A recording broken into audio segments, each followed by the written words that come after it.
नमस्कार, स्वागत है आपका। आप देख रहे हैं हमारा खास कार्यक्रम मनपा के मुद्दे। मनपा का चुनाव है, गली मोहल्लों का चुनाव है, इसलिए हम उन नेताओं से बातचीत कर रहे हैं जो चुनावी मुद्दों को तय करते हैं और ख़ास तौर से मनपा के मुद्दों को तय करते हैं। तो जनप्रतिनिधि के तौर पर विधायकों का बड़ा अहम रोल रहता है और आज हमारे साथ इस खास कार्यक्रम में बातचीत करने के लिए मौजूद हैं पूर्व नागपुर के विधायक कृष्णा खोपड़े जी, जिनकी ये पहचान है कि वो हैं तो विधायक, लेकिन उनकी जो एक्टिवनेस है और ख़ास तौर से मनपा से जुड़े हुए कामों को लेकर, तो ऐसे में अगर कोई वर्किंग नगर सेवक भी है वो भी एक तरीके से शर्मा जाए कि इतना वो नागपुर महानगर पालिका और नागपुर सुधार प्रन्यास में इतने एक्टिव रहते हैं। तो भाऊ से हम बातचीत करेंगे और जानने की कोशिश करेंगे कि चुनावी मुद्दे, तो क्या लगता है कि क्या चुनावी मुद्दे हैं इस बार? पूर्व नागपुर में हर समय विकास का ही मुद्दा रहता है और जो 8-10 साल के अंदर पूर्व नागपुर की जो दिशा बदली है विकास के माध्यम से, आज उसकी चर्चा पूरे नागपुर शहर में हो रही है। क्योंकि आपने भी देखा, पूर्व नागपुर के जनता ने भी देखा है कि कांग्रेस ने 50 साल पूर्व नागपुर को अंधकार में रखा। उनके नाम से एखादा स्वर्ण अक्षरों में लिखे जाएगा, एखादा ऐसा वो प्रोजेक्ट भी नहीं बता सकते, ऐसा एखादा काम भी नहीं बता सकते। कांग्रेस ने सिर्फ हाई फाई की राजकारण किया और कांग्रेस ने पूर्व नागपुर को पूरी तरीके से अंधकारमय में डालने का काम उन्होंने 50 साल किया। उसके बाद भारतीय जनता पार्टी के रूप में, एक जनप्रतिनिधि के रूप में हमारे नगर सेवक है, हमने ये संकल्प लिया था गडकरी जी के माध्यम से कि पूर्व नागपुर की अपन पूरी दिशा बदलेंगे। और लगातार आप देख रहे होंगे कि पूर्व नागपुर ये रमना मारुति से शुरू होता है, भरतवाड़ा है, शांतिनगर के कोंटे तक का 200 ही प्रभागों के अंदर अपन ने बड़े पैमाने पर विकास के काम किए। और इसलिए आज आप देख रहे होंगे, आज कोई भी पूर्व नागपुर के कोने में चले जाओ, पूर्व नागपुर के कोई भी भाग में चले जाओ, आपको काम और काम ही आपको दिखेगा। और इसलिए जनता भी खुश है और इसलिए हमारे इस चुनाव में हमारे उम्मीदवारों की भी संख्या बहुत बड़ी है। क्योंकि जहाँ डेवलपमेंट होता है, एक ज़माना ऐसा था कि अब हमको उम्मीदवार ढूंढने पड़ते थे, कोई हमारे को टिकट मांगने नहीं आता था। आज परिस्थिति ऐसी होगी कि हमारे यहाँ प्रत्येक प्रभाग में 70, 80, 100 तक का उम्मीदवारी हमारे कार्यकर्ता मांग रहे हैं। और इसलिए ये विकास का ही नतीजा है और विकास का ही काम के मुद्दे को लेकर हम इलेक्शन में, चाहे वो लोकसभा का हो, विधानसभा का हो या तुम्हारे महानगर पालिका का हो, हमने पूर्व नागपुर को विकास के माध्यम से ही कांग्रेस को मुक्त हमने पूर्व नागपुर में किया। आपने देखा होगा कि 2024 के विधानसभा चुनाव में कांग्रेस का कोई नेता टिकट मांगने के लिए खाली नहीं था, कोई वहां पर आने के लिए खाली नहीं था। और इसलिए कांग्रेस मुक्त हमने पूर्व नागपुर किया है और आने वाले महानगर पालिका के चुनाव में भी इसके नतीजे आपको अच्छे दिखेंगे। चलिए, हम चलते चलते बात करेंगे। और चूंकि ये नागपुर महानगर पालिका का चुनाव है, इसलिए हम ऑटो से घूमेंगे और ऑटो में आपकी जो कॉन्स्टिट्यूएंसी है उसका भी नज़ारा हम हमारे दर्शकों को दिखाएंगे, उसके मुद्दों की भी चर्चा होगी।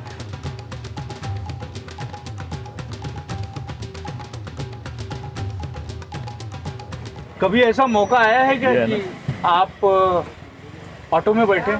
कितने साल हो गए बैठे हुए ऑटो में? मैं काफ़ी बार ऑटो में बैठा हूँ। मैं स्कूटर पे भी चले जाता और ऑटो में भी चले जाता, जो समय पे मिले उसमें चले जाता। कितने नगर सेवक चुन के आएंगे इस बार? भारतीय जनता पार्टी की तरफ से बड़े आंकड़े बताए जा रहे हैं, 120 पार का नारा दिया जा रहा है, क्या लगता है आपको? भारतीय जनता पार्टी ने, हमारे नेतृत्व ने, हमारे महाराष्ट्र के मुख्यमंत्री देवेंद्र फडणवीस जी और हमारे नेता केंद्रीय मंत्री नितिन जी गडकरी, इन्होंने पूरे नागपुर शहर का चेहरा मोहरा बदल दिया। ओवरब्रिज, जहाँ वहाँ ओवरब्रिज बन गए। ये जो आपके घर के थोड़ा सा सामने हम चलते हैं तो अभी अभी इसका उद्घाटन हुआ है क्या?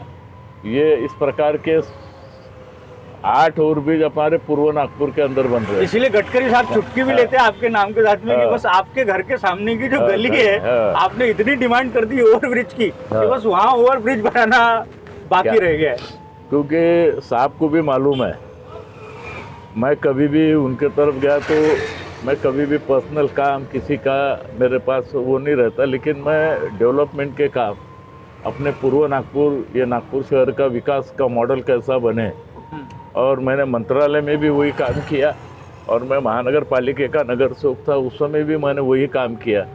मैं महानगर पालिका का नगर सेवक था तो उस समय सबसे पहले सीमेंट कांक्रीट के रास्ते मेरी वार्ड में बने, नागपुर शहर के।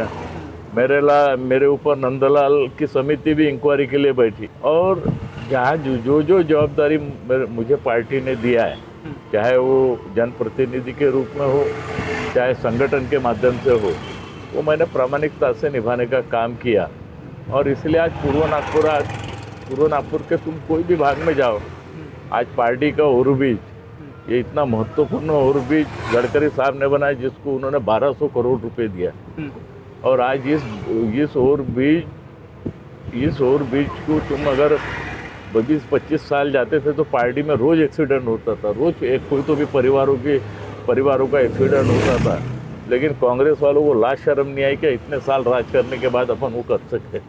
लेकिन गडकरी साहब सेंट्रल में मंत्री बनते बराबर उन्होंने झटके में उसको मान्यता दी। आज ओपन हो गया, लोगों के ट्रैफिक की समस्या हल होगी, लोगों के एक्सीडेंट वहाँ पर कम हो गए, और लोगों की जीव हानि भी आज 0 पे आ गई। और इसलिए ये जो आवश्यक लोगों को था वो सभी काम करने का अपन ने प्रयास किया। आप तो मूल रूप से कांग्रेस ही रहे हैं। 90 के बाद में आपने भारतीय जनता पार्टी को ज्वाइन किया, और उसके बाद से आप नगर सेवक रहे, स्टैंडिंग कमेटी चेयरमैन रहे, फिर उसके बाद में विधायक रहे। तो कांग्रेस के प्रति इतनी नाराजगी क्यों है? मतलब एक पुराने कांग्रेसी रहने के बाद में भी आप जिस तरीके से कांग्रेस पर टिप्पणी करते हैं, आलोचना करते हैं, बड़ी तीखी रहती है। ये सच है कि मैं शुरू से ही मैं कांग्रेसी था, पूरा नागपुर शहरी कांग्रेसी था। मैंने 16 साल सतीश बाबू चतुर्वेदी जी के साथ मैंने निकाला, और आखिरी में जब 92 में महानगर पालिका के चुनाव आए तो मेरे को टिकट देने की बजाय उनके मन में और कोई दूसरे विचार आने लगे। तो मुझे लगा कि फिर अपन ने इनके साथ रहकर कोई मतलब नहीं है, क्योंकि इनके पास ना विकास का विजन है, ना कार्यकर्ताओं को बढ़ाने का विजन है, ऐसा कुछ उनके पास ठोस ये था ही नहीं। लेकिन गडकरी साहब ने फिर मुझे बुलाया, उनको मैं थोड़ा फार काम करता था इसलिए उनको जानकारी भी थी, और इसलिए उन्होंने मुझे बुलाया। और बाद में मेरे हाथ में फरवरी में ही महानगर पालिका के चुनाव थे, और उस समय उन्होंने मेरे हाथ में बी फॉर्म मेरे हाथ में दिया। मैं 10 मिनट को विचार करते रहा कि सतरंजीपुरा से भाजपा की सीट लड़ना, क्योंकि उस समय भाजपा का उतना ये नहीं था, और लड़ना और भाजपा की सीट निकालना बोले यानी बहुत बड़ी कसरत की काम थी। क्योंकि मेरे सतरंजीपुरा में 50% मुस्लिम भाई थे, 20% बौद्ध भाई थे, और 30% ऐसे जनरल थे। इसमें से सीट निकालने का काम बहुत कठिन था। लेकिन फिर मैंने विचार किया कि इतने बड़े नेता ने अपने सर के ऊपर हाथ रखा है, तो अपन जो भी हो जाएगा अपन चुनाव लड़ेंगे। और मैं पूरे ताकत के साथ चुनाव लड़ा, पूरी मेहनत हम सभी कार्यकर्ताओं ने मिलकर उस समय किया, और पहला ही चुनाव में 131 मतों से मैं जीता। जितना नगर सेवक नहीं घूमता है उतना आप घूमते हैं, उतने कार्यक्रम आप लेते हैं, और नागपुर महानगर पालिका आप रोज जाते हैं। हालांकि शहर के आप प्रतिनिधि हैं तो मनपा और एनआईटी से तो काम पड़ता है, लेकिन जितने एक्टिव कामों को लेकर आप हैं वो कुछ ज़्यादा ही दिखाई देता है। तो मनपा से मोह और मनपा से प्रेम आपका ख़त्म नहीं हो रहा है? नहीं, मनपा से हो गया, एनआईटी से हो गया, इससे मेरा मोह ख़त्म हो ही नहीं सकता, क्योंकि यहीं से मैं निर्माण हुआ हूँ। और मैं शुरू से ही मेरा स्वभाव रहा है कि जिस वार्ड से, क्योंकि मैं 4 टर्म में नगर सेवक था। और ये भी एक कहानी है कि आप जिस प्रभाग में रहते हैं या जिस जगह पे रहते हैं, आप 4 बार नगर सेवक बने, लेकिन अलग अलग वार्डों से बने। अलग अलग। मैं 4 बार नगर सेवक रहा, अभी 4थी टर्म की मेरी एमएलए हूँ। और 92 के चुनाव के बाद सतीश बाबू को मैं चुन के आया, इसलिए उनको बहुत बड़ा झटका लगा था। तो वो हर चुनाव में मेरा बाउंड्री बदलते रहते थे। अच्छा। हर चुनाव आएगा, कभी इधर कभी उधर, कभी उधर कभी इधर, ये मेरी हर समय बाउंड्री बदलते रहते थे। मैं कभी वो चीज़ की परवाह नहीं किया। लोग मेरे सतरंजीपुरा में लोग काम आके देखते थे, और जब मैं लोगों को बोलता था तो लोग आके सतरंजीपुरा में देखते थे, तो लोगों को भी विश्वास आता था कि ये नया लड़का ये कुछ तो भी करता है और किया है। और इसलिए सतीश बाबू चारों तरफ घुमाने का मुझे प्रयास किया, लेकिन मैं चारों जगह से मैं चुन के आया। और इसलिए मेरा शुरू से ही सभी कार्यकर्ताओं को भी बोलना ये रहता है कि अपनी औकात नीचे अपन नगर सेवक बने, अपन आमदार बने, और जनता ने अपने को चुना है। गडकरी साहब का अपने को आशीर्वाद, गडकरी साहब के नाम की वजह से आज अपन यहाँ तक पहुँचे हैं। और इसलिए जनता की जो जो विषय होंगे, जो जो प्रॉब्लम होंगे, चाहे आमदार रहो या और कोई रहो, अपन ने अपनी नीचे की ज़मीन नहीं छोड़ना चाहिए। अपन ने अपने स्वभाव में कभी बदलाव नहीं लाना चाहिए, क्योंकि हर नागरिक इसको काउंट करता है। आज परेशानियां भी अनेक होती है कि जो नगर सेवक कभी कभी बड़े हो जाते हैं, उनके रहन सहन में बदलाव आता है, उनके काम जाम में बदलाव आता है। और मैं ये मोबाइल के भरोसे में ज़्यादा रहता नहीं, क्योंकि शुरू से ही मैं महानगर पालिका में मैं 3 बजे जाता था और रात को 8 बजे वहाँ से मैं निकलता था। सवेरे रोज़ अपने वार्ड में 1 घंटा रोज़ मैं घूमता था। उसके बाद जोन के ऑफिस में जाना, और दूसरे 3-4 बजे जब कारपोरेशन में जाना तो रात को 8 बजे अपने काम करके निकलना। ये मेरा स्वभाव पहले भी था। मैं अभी भी, आज भी मैं नागपुर में रहा तो मैं कंटिन्यू महानगर पालिका में जाता, कलेक्टर ऑफिस कंटिन्यू जाता हूँ, NIT भी मैं कंटिन्यू काम के सिलसिले में मैं जाते रहता। वो मुझे छूटेगा नहीं, क्योंकि महानगर पालिका हो, NIT के बदौलत ही डेवलपमेंट के काम बड़े पैमाने पर हुए, और उनके माध्यम से ही मैं यहाँ तक पहुँचा। आप वो जिस ब्रिज का जिक्र कर रहे थे, उसी ब्रिज पर हम इस समय हैं। और सामने जो है एक बड़ी समस्या नागपुर शहर की ये भी है कि डंपिंग यार्ड जो है वो बहुत बड़ी समस्या है। और लंबे समय से प्रयास हो रहा है कि ये जो कचरा, लंबे समय से हमारे दर्शक देख भी रहे होंगे कितना ये ढीक का ढीक जो है कचरा पड़ा हुआ है, इस पर क्या कुछ हो रहा है? कोई बाहर की कंपनी आ रही है कह रहे हैं, और वो कंपनी इस पर काम कर रही है। डंपिंग यार्ड, गंदगी का साम्राज्य, ये कांग्रेस की देन है। अब इसमें भी कांग्रेस की देन है। हाँ, कांग्रेस को बड़ा निशाना साधते हैं। नहीं, बरोबर आप है। सतीश बाबू को इतना भला बुरा कह रहे हैं, लेकिन अभी कुछ दिनों पूर्व ही आपके साथ में उनकी एक फोटो बड़ी वायरल हुई, कंधे पे हाथ रखते। सतीश बाबू उस जमाने के मेरे नेता भी थे, मैं उनको कोई दोष नहीं देता, लेकिन एक जनप्रतिनिधि के रूप में सतीश बाबू या उनके पहले अविनाश पांडे थे, कांग्रेस के 50 साल आमदार थे। अगर उस समय ये डंपिंग यार्ड की तरफ ध्यान दिया हुआ रहता तो ये गंदगी का साम्राज्य आता नहीं। अगर ये चारों ही दिशाओं में छोटे छोटे अगर डंपिंग उस जमाने में बन जाते तो शायद ये डंपिंग यार्ड आज इस तरीके के प्रॉब्लम किसी को जाती नहीं। और मैंने संकल्प लिया था कि मुझे अगर संधि मिली तो ये डंपिंग यार्ड को मैं धीरे धीरे कहीं तो भी इसको ब्रेक लगाऊंगा।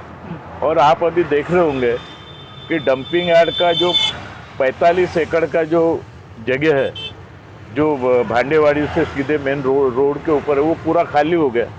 वहाँ पर पूरे प्रोजेक्ट का काम चालू है। ये जो डंपिंग यार्ड अभी ये आप बता रहे हो, इसमें भी 50% खाली हो गया है।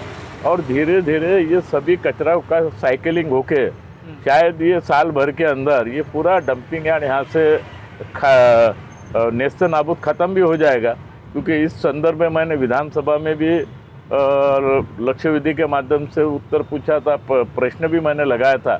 नीरी ने भी अभी रिपोर्ट दे दिया है कि सेंटर से, क्योंकि बफर जोन पहले 500 मीटर तक का था, मैंने फिर 200 मीटर कम किया, 300 मीटर बचा था। अब नीरी ने कहा है कि बफर जोन के सेंटर से लेकर इसको अभी अपन ओके कर सकते हैं। और इसलिए अभी कुछ 1 साल के अंदर ये अपना डंपिंग यार्ड भी पूरा ख़त्म होगा। क्योंकि आज नागपुर शहर के 800 ट्रक यहाँ पर कचरा आता है, 800 ट्रक कचरा रोज यहाँ पर आता है। और इसलिए कोई भी अभी इलाके में लेके गए तो हर जगह उसका विरोध भी होता है। और इसलिए ये डंपिंग यार्ड पूरी तरीके से ख़त्म हो, इसके लिए कंटिन्यू मेरा प्रयास शुरू है। और 45 एकड़ पे टोटली ख़त्म हो गया।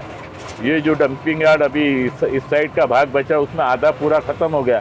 और साल भर के अंदर आपको चित्र दिखेगा कि ये पूरा डंपिंग यार्ड पूरा नागपुर से ख़त्म हो जाएगा। लेकिन बहुत सारी ऐसी समस्याएं हैं जो अब भी नागरिक हर दिन फेस कर रहा है, चाहे वो कचरे की समस्या हो, चाहे वो पानी की समस्या हो। 3 साल एडमिनिस्ट्रेशन का राज रहा, उसमें भी ये देखा गया कि भारतीय जनता पार्टी के जो जनप्रतिनिधि हैं एक तरीके से राज्य में केंद्र में सरकार है, बावजूद उसके आप लोगों को आंदोलन करना पड़ा कि नागरिकों की जो समस्याएं हैं वो दूर नहीं हो रही। तो ऐसी कौन सी शहर जिस तरीके से बढ़ रहा है और एक तरीके से शहर में लोगों की संख्या जनसंख्या बढ़ रही है, ऐसे में ये जो मूलभूत समस्याएं हैं ये भी बढ़ रही हैं, आपको लगता है कि इनको और तवज्जो देके एड्रेस करने की ज़रूरत है, और ज़्यादा ध्यान दिए जाने की ज़रूरत है? मैं तो हर प्रभाग में जब मैं जाता हूँ, मैं अपने कार्यकर्ताओं को भी बोलता हूँ, तुम टिकट के भानगढ़ में मत पड़ो, मुझे एक समस्या बताओ। और सभी प्रभागों के अंदर जो विषय को अपन ने पूरी तरीके से निपटाने का काम किया, पूरी तरीके से वो समस्या को ख़त्म करने का काम किया। आपने देखा होगा कि एक ज़माने में हमारी बहनें सर के ऊपर गुंडी लेके बोरिंग के ऊपर पानी भरती थी, टैंकर आते थे, झगड़े होते थे। ये जिस इलाके में हम चल रहे हैं वाठोड़ा, हाँ, ये वाठोड़ा, वहाँ की हमेशा चर्चा होती थी पानी की। हाँ, वाठोड़ा हो गया, भांडेवाड़ी हो गया, तुम्हारा भरतवाड़ा हो गया, पूनापुर हो गया, इन सभी जो आउटर के बस्ते थी वहाँ पर पानी की समस्या बड़े पैमाने पर रहती थी। और वो पानी के समस्या के ऊपर ही विशेष रूप से मैंने ध्यान दिया। केंद्र और राज्य सरकार की अमृत योजना के माध्यम से, गडकरी जी और फडणवीस जी के माध्यम से उसको पूरी तरीके से इम्प्लीमेंट करने का भी अपन ने प्रयास किया। और आज पूर्व नागपुर लगभग 98-99% ये टैंकर मुक्त हो गया। जो वाठोड़ा, जिस वाठोड़ा के अंदर अपन खड़े हैं, वो वाठोड़ा का 10 साल का पहले का इतिहास देखेंगे तो लोग चल नहीं सकते थे, ऐसी परिस्थिति थी। यहाँ पे स्वामीनारायण मंदिर भी है, बड़ा सुंदर। हाँ। देश भर से लोग इसको देखने आते हैं, तो हम हमारे दर्शकों को भी उसका दीदार कराएंगे और आपसे वहीं पर भी बातचीत करेंगे ताकि हमारे जो दर्शक हैं वो भी देखें। अपने यहाँ वाठोड़ा में सबसे ज़्यादा प्रोजेक्ट पूर्व नागपुर में कहीं हुए तो ये वाठोड़ा के अंदर ही भी है। यहाँ अपना सिंबल सिक आया, नरसिंह मुंजी आया, 300 बेड के हॉस्पिटल का काम चालू है। अपना गोवंश के लिए 25 एकड़ के ऊपर गोवंश का ये वहाँ निर्माण कार्य चालू है। इस प्रकार के जो अनेक प्रोजेक्ट है, वो सभी प्रोजेक्ट वाठोड़ा के अंदर ही आए। आज वाठोड़ा की पूरी दिशा बदल गई है। एक 10 साल पहले तुम गए तो अपने को 300-400 फुट के भाव से प्लाट मिलते थे। आज वही जमीन 6-6, 7-7, 8-8 हज़ार रुपये फुट हो गई। इसका मतलब है कि पूरा बदल हुआ है। कोई चेहरा देख के कोई ये नहीं होता, लेकिन लोग भी खुश है कि अपने पूर्व नागपुर का सभी क्षेत्र का काम बड़े पैमाने। और ये मंदिर ने भी बड़ा यहाँ पे अट्रैक्शन खींचा है। आप आते हैं यहाँ अक्सर? हाँ, आते हैं। देश का ये पुरातन कालीन स्वामीनारायण मंदिर, देश का एक भव्य मंदिर यहाँ पर बना है और यहाँ हजारों की संख्या में लोग बड़े पैमाने पर यहाँ पर आते हैं। शनिवार इतवार को तो बहुत भीड़ रहती है। हाँ, शनिवार इतवार को भी रहती है, जनरल भी ऐसी बहुत भीड़ रहती है और मैं भी अनेक बार आती ही रहता हूँ। क्या लगता है कि क्या समस्याएं हैं नागरिकों की, कचरे से जुड़ी हुई, पानी से जुड़ी हुई, जिनको एड्रेस करने की बहुत ज़्यादा ज़रूरत है? और ये समस्या है, अगर ये समस्याएं नहीं रहती, आप विकास की बात तो भारतीय जनता पार्टी कर रही है, लेकिन दो तरह का विकास देख रहे हैं। एक तो बड़े बड़े विकास के काम, उसको कोई खारिज नहीं कर सकता है कि मेट्रो बन रही है, सीमेंट रोड बन रहे हैं, बड़े बड़े प्रोजेक्ट्स आ रहे हैं, इसको कोई खारिज नहीं कर रहा है। लेकिन जो मूलभूत नागरिकों से जुड़ी हुई जो समस्याएं हैं वो दिन ब दिन बढ़ रही है। नहीं, नागरिकों को मूलभूत समस्या क्या है? उनके इलाके के रास्ते अच्छे होना चाहिए, उनके इलाकों के पानी की समस्या हल होना चाहिए, लाइट की व्यवस्था होना चाहिए, यही उनकी मूलभूत समस्या रहती है। और यही मूलभूत समस्या के ऊपर अपन ने हाथ डाला और इसलिए पूर्व नागपुर के तुम कोई भी भाग में चले जाओ, आपको सभी जगह अपन ने पानी की पाइपलाइन डाल के अपन ने डेवलपमेंट करने का काम किया है। हर जगह सीमेंट रोड, डामरीकरण पूरे अपन ने कंप्लीट कर डाले हैं। और इसलिए जो मूलभूत की समस्या आने वाले जो नगर सेवक आएंगे उनके सामने भी प्रश्न रहेगा कि अभी अपने कौन सा डेवलपमेंट करना। अच्छा, कौन सा डेवलपमेंट करना। और इसलिए जो समस्या थी, जो पूर्व नागपुर में मुख्य रूप से जो लोगों की जो डिमांड रहती थी, वो सभी जगह अपन ने हाथ डाल के वो कंप्लीट करने का काम अपन ने निश्चित रूप से किया है। कितने नगर सेवक चुन के आएंगे आपको लगता है इस बार? और आपका टारगेट क्या है? आजकल हम ये भी देखते हैं कि विधायकों का बड़ा ये भी रहता है कि उनके कितने नगर सेवक चुन के आते हैं, वो भी बड़ा जद्दोजहद लगाते हैं। पूर्व नागपुर एक ऐसा विधानसभा क्षेत्र हो गया, क्या तुम लोकसभा का चुनाव लो, विधानसभा का चुनाव लो या महानगर पालिका का चुनाव लो, सभी तीनों चुनाव के अंदर पूर्व नागपुर ये अग्रणीय भूमिका निभाता है। आपने गडकरी साहब का लोकसभा का 2014 का भी चुनाव देखा, 19 का भी चुनाव देखा, 24 का भी चुनाव देखा। पूर्व नागपुर में सबसे ज़्यादा मतदान हुआ होगा तो पूर्व नागपुर से हुआ गडकरी साहब को। विधानसभा का भी अगर आपने रिकॉर्ड निकाला तो महाराष्ट्र में अभी 6वें नंबर पर है अपन। 1,16,000 की लीड से अपन चुन के आए। जनता मतदान जब भी करती है कि जनता को लगता है कि ये लोग भाजपा के लोग काम करते हैं, भाजपा जो समस्या छुड़ाने का काम करते हैं, और इसलिए संगठन के जो कार्यकर्ता हमारे हैं और संगठन के कार्यकर्ता भी एकजुट होकर काम करने का प्रयास करते हैं। यहाँ कोई हमारा कोई नेता नहीं है, कोई चमके झलके नहीं है, हम सभी लोग मिलकर सामूहिक रूप से कार्यकर्ता के रूप में काम कर रहे हैं। और इसलिए तुमने देखा होगा 2017 में 27 में से 23 सीटें हमारी पूर्व नागपुर से चुन के आई, 4 ही सीटें हमारी रह गई थी। वो भी हम इस चुनाव के अंदर वो भी कसर निकालेंगे और पार्टी को 100% रिजल्ट निश्चित रूप से हम देंगे। पर इस बार बड़ी ये उम्मीद थी आपके कार्यकर्ताओं को कि जितने मार्जिन से आपने जितनी लीड से आपने चुनाव जीता है, इस बार मंत्री तो आपको बनना चाहिए था, लेकिन नहीं, वो चलते रहता। पार्टी जो जवाबदारी देती वो काम करते रहते हैं। मुझे संगठन के अंदर भी शहर अध्यक्ष मिलने का सौभाग्य मिला, आमदार के रूप में भी मिला, नगर सेवक के रूप में भी मिला। पार्टी ने जो जवाबदारी दिया है वो प्रामाणिकता से निभाने का अपन ने काम किया। चलिए भाऊ, हम आपसे बातचीत जारी रखेंगे।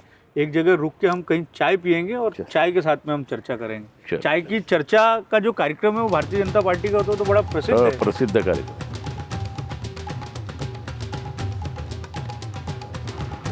नागपुर शहर में मनपा या एनआईटी से जुड़ा हुआ एक बड़ा प्रमुख मुद्दा है गुंठेवाड़ी का। तो उस पर जिस तरीके से जिस तेज़ी से काम होना चाहिए, काम तो हो रहे हैं सरकारी तौर पर, और बहुत सारे प्रयास भी इस तरीके से हुए हैं। देवेंद्र फडणवीस ने, जो मुख्यमंत्री हैं हमारे, उन्होंने भी खुद इस बारे में गंभीरता दिखाई है, एक निर्णय भी हुआ है, लेकिन ऑन ग्राउंड उसे एग्जीक्यूट होने में थोड़ा सा समय लग रहा है। तो और एक बड़ी समस्या है लोगों की, क्योंकि शहर का एक बड़ा हिस्सा जो है वो आउटर हिस्से में जो है वो रहता है, और गुंठेवाड़ी एक बड़ा प्रश्न है। उस पर क्या कुछ हुआ? नहीं, नागपुर शहर के 2 मुद्दे बहुत ही महत्वपूर्ण है। उसमें झोपड़पट्टी वासियों को मालकी हक देना, और दूसरा गुंठेवाड़ी के अंदर जो आउटर भाग में जो लोग बसे हुए हैं उनका नियमितीकरण करना। आपको मालूम होगा कि नागपुर शहर में जितनी भी झोपड़पट्टियाँ थी, चाहे वो एनआईटी के जगह पे हो, प्राइवेट जगह पे हो, या महानगर पालिका के जगह पे हो, या नजुल के जगह पर हो, जब देवेंद्र फडणवीस जी जब 2014 से लेकर तो 19 तक का महाराष्ट्र के मुख्यमंत्री रहते हुए उन्होंने कई प्रकार के जीआर में बदलाव किया, अमेंडमेंट किया। शहर के सभी झोपड़पट्टी वासियों को हमने उनको पट्टे नहीं दिए, हमने उनको कोई कार्ड नहीं थमाया उनके हाथ में, हमने सभी लोगों को घर का मालिक बनाया और उनको रजिस्ट्री करके हमने दिया। जो मुस्लिम भाई बेचारे हसनबाग से आज इतने सालों से बैठे हुए थे, कांग्रेसियों ने उनके वोट लिया लेकिन उनको कभी घर का मालिक नहीं बनाया, हम लोगों ने उनको घर का मालिक भी बनाया, उनकी रजिस्ट्री भी आज कर दी है। और इसीलिए जो मूल की जो समस्या थी लोगों की वो अपन ने हल करने का प्रयास किया है। दूसरा गुंठेवाड़ी या आउटर भाग में बड़े पैमाने पर लोगों ने लेआउट डाल के लोगों को, उस ज़माने में प्लाट बेच डाले थे, लेकिन उनके सामने भी बहुत बड़ी समस्या रहती थी कि आखिर इसका नियमितीकरण क्यों नहीं हो रहा, क्योंकि लेआउट वालों ने चूना मार के सब प्लाट बेच डाले, रास्ते की भी जगह बेच डाले उन्होंने, तुम्हारे इसकी भी जगह, स्कूल की भी जगह बेच डाले, गार्डन की भी जगह बेच डाले, और उस ज़माने में लोगों ने उनको पैसे भी दे दिए, लेकिन उसका ना रजिस्ट्री होती थी। रजिस्ट्री करने जाओ तो आज वो जाते थे तो मेरे को 5 लाख होना, 7 लाख होना, इस प्रकार का गोरख धंधा उनके ओर से चलता था। कालांतरा से 2001 गुंठेवारी कायदा था, बाद में वो 2020 हो गया। और मैंने गडकरी साहब के सामने, देवेंद्र जी के सामने भी मैंने बार बार ये विषय को रखा है कि ये गुंठेवारी का एक बार इस पे निर्णय करके इसको कहीं तो भी अपन ने ब्रेक लगाना चाहिए। और हमारे दोनों ही नेताओं ने इसके ऊपर विशेष रूप से ध्यान दिया। शासन के कई ऑर्डर भी अपन ने निकाले और उनका 56 रुपये लेकर उनका नियमितीकरण का प्रक्रिया को अपन ने शुरू किया। उसके बाद रजिस्ट्री इसकी कौन करके देगा, ये भी एक बहुत बड़ा महत्वपूर्ण विषय था, क्योंकि आखिर रजिस्ट्री इनकी कौन करेगा। क्योंकि लेआउट वाला 5-7 लाख रुपए दो, जब मैं रजिस्ट्री करता हूँ इस प्रकार का रोना गाता था। बेचारे लोग दे नहीं सकते, क्योंकि लोग गरीब लोग हैं, मजदूरी करने वाले लोग हैं, छोटे मोटे धंधे करने वाले लोग हैं, और वो भी एक बहुत बड़ी अड़चन थी। लेकिन वो अड़चन को भी अपन ने हल करने का प्रयास किया। भारत सरकार की ओर से 1-2 ऑर्डर भी मैंने उसमें निकाला। अभी जितनी भी अनऑथराइज जो लेआउट बैठे हुए हैं उन सब का NIT ने प्लेन टेबल सर्वे किया है। प्लेन टेबल के बाद अभी सिटी सर्वे की भी मौजनी अधिकांश हो गई है, कुछ शुरू है। अभी बावनकुळे जी ने विधानसभा में भी कहा, विधानसभा के बाहर में भी किया। टुकड़ेबंदी का कायदा उन्होंने जो लागू किया, उस धरती के ऊपर अभी इनके नागपुर सुधार प्रन्यास के माध्यम से जो लेआउट मंजूर हुए हैं उन सभी लेआउट के टप्पे टप्पे से अभी इनकी रजिस्ट्री की भी कार्रवाई शुरू होगी। और लोगों के इतने सालों से जो प्रॉब्लम था वो हल करने का हम लोगों ने प्रयास किया। इस समय हम वाठोड़ा के क्षेत्र में हैं। हम बातचीत कर रहे थे तो भाऊ की बड़ी दिलचस्पी थी कि वो एक जो प्रोजेक्ट है उसके बारे में हम सबको दिखाएं और हमारे माध्यम से दर्शकों तक या नागपुर शहर वासियों को भी दिखाएं। तो ये बिल्डिंग जो है ये NIT के माध्यम से यहाँ पर एक हॉस्पिटल जो है 300 बेड का हॉस्पिटल बनाया जा रहा है। पूर्व नागपुर का जो क्षेत्र है इतना बड़ा हॉस्पिटल यहाँ पे है नहीं। जो 2 गवर्नमेंट मेडिकल कॉलेज है हमारे पास में नागपुर शहर में, वो दोनों अलग अलग कॉन्स्टिट्यूंसी में है। तो एक बड़ा हॉस्पिटल कृष्णा खोपड़े ने ये प्रयास किया कि वो अपनी कॉन्स्टिट्यूंसी में बनाए। और इसी के ठीक सामने जो है एक बड़ा प्रोजेक्ट जो है जो आवारा जानवर हैं, खासतौर से गोवंश से, उनके लिए एक नंदग्राम प्रोजेक्ट जो है वो नागपुर महानगर पालिका के माध्यम से किया जा रहा है। तो ये 2 प्रोजेक्ट्स की क्या खासियत है और क्या विशेषताएं हैं? इस हॉस्पिटल का नाम भी अपन ने, जिन्होंने देश को बलिदान दिया, जिसने अपनी कुर्बानी इस देश को दिया, और ऐसे स्वतंत्र वीर सावरकर जी के नाम से अपन इस हॉस्पिटल का नाम भी अपन ने किया है। और लगभग ये हॉस्पिटल 2026 के एंड तक का ये पूरा कंप्लीट हो जाएगा। लगभग ये हॉस्पिटल 1000 करोड़ रुपए के प्रोजेक्ट के रूप में, ये गौ रक्षा के, हमारे जो गाय रहती बेचारी उसको कहीं पर उसको रहने के लिए जगह नहीं रहती, खाने के लिए जगह नहीं रहती। इसी के अंदर 25 एकड़ जगह यही वाठोड़ा के अंदर महानगर पालिका की निकाल कर, और लगभग 100 करोड़ रुपए का प्रोजेक्ट गडकरी जी और फडणवीस जी के माध्यम से ये निर्माण हो रहा है। शायद ये अगले साल ये भी कंप्लीट हो जाएगा। पर ये काम जो है, ये काम नागपुर महानगर पालिका के चुनाव में भी असर करते हैं क्या? आपको ऐसा लगता है कि आप जब बताएंगे कि हमने ये काम किया तो इसका वोटों में कन्वर्शन फिर होता है क्या? जब से हमारे जैसे कार्यकर्ता आमदार बने, नगर सेवक बने, उन सभी ने मिलकर हमने डेवलपमेंट के ऊपर ही ज़्यादा ध्यान दिया, क्योंकि लोगों की जो कोई मूलभूत समस्या रहती थी वो भी अपन ने हल करने का प्रयास किया। बंद आवाज़ में भी बोलते कि पूर्व नागपुर का चेहरा मेरा खोपड़े ने बदला है, और निश्चित रूप से लोग भी उसका समर्थन करते हैं। और इसीलिए जो 50 साल से कांग्रेस का साम्राज्य यहाँ पर था उसको ख़त्म करके जनता ने और हमारे सभी प्रमुखों ने मिलकर आज पूर्व नागपुर या नागपुर शहर के विकास के मॉडल के रूप में देख रहे। और इसलिए जनता ने 2024 में जो आशीर्वाद दिया, कांग्रेस को पूर्व नागपुर से मुक्त किया, और इसलिए जनता इन सब चीज़ों को देखती है और इस सब चीज़ों का अनुभव भी लेती है।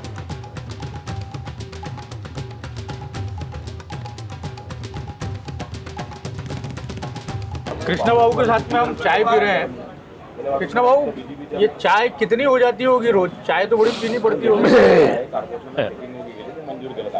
मेरी चाय ज़्यादा होती, खाना कम होता है।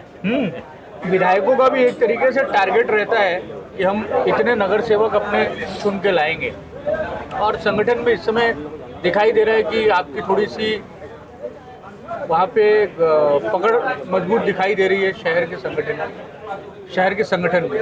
तो कितने विधायक आपके चुन के आएंगे? नहीं, पूर्व नागपुर में संगठन के माध्यम से हो या हमारे नेतृत्व के माध्यम से हो, जो काम जो जवाबदारी हमको मिली है, हम सभी लोगों ने मिलकर उसको प्रामाणिकता से करने का प्रयास किया है। पूर्व नागपुर की जनता का भी आशीर्वाद है और इस समय हम सबको आशा है, हम सबको उम्मीद है कि कांग्रेस का पूरा सुपड़ा साफ अपन करेंगे और पूर्व नागपुर 100% रिजल्ट पूर्व नागपुर देगा। कृष्णा बाबू, बहुत बहुत शुक्रिया आपका, बहुत मज़ा आया आपसे बातचीत करके। तो हमने कृष्णा खोपड़े जी से बातचीत की और हम हमारे इस कार्यक्रम के माध्यम से ऐसी शख्सियतों से बात कर रहे हैं जो सीधे तौर पर मनपा चुनाव के लिए मुद्दों को तैयार करते हैं। हमारे दर्शकों का भी बहुत बहुत शुक्रिया। हमारे अगले इंटरव्यू में, हमारे अगले खास कार्यक्रम के इस एपिसोड में हम किसी और शख्सियत के साथ में बातचीत करेंगे और मनपा के मुद्दों की चर्चा करेंगे। बहुत बहुत शुक्रिया हमारे दर्शकों का भी। नमस्कार, धन्यवाद।